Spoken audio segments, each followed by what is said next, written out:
Hello guys, Krishnapur থেকে ঠাকুর দেখতে আসার পথে কিছু দূরে আসলাম পলাশি থেকে 3টে পর্যন্ত বসে আছে। একটু পরে ছাড়বে এখনও ছাড়ছে না। আর আমার সব গ্যাংয়ের দলগুলো সব এখানে ব্যাতখুরের মতো ঘুমাচ্ছে। এখানে যে কাজল রানী, ওখানে যে মানিক রানী, এখানে যে মৌ রানী, সোনু, নেহা রানী, আর এখানে যে হাবলি মান্টি রানী আমার দিদি। এটা আর এটা আমার দিদি, ওগুলো আমাদের ছাওয়াল পাওয়াল।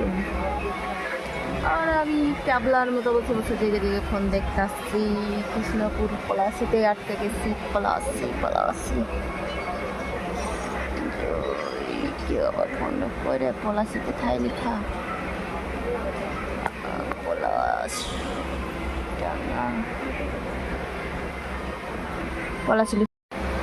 পলাশি লেখাটা উঠতেছে না, দূর থেকে দেখতে হবে। সবাই চা পানি খাইতেছে, দাঁড়িয়ে সব বারবার ভুল করে অফ করে দিচ্ছি। টাটা, বাই বাই, আর কথা বলবো না, ঘুম পাচ্ছে আমার। এদিকে সবাই ঘুমাচ্ছে, ট্রেন লেট বলে সব বাইরে চা খাবার কি দিয়ে বলবো, খেতে গেছে।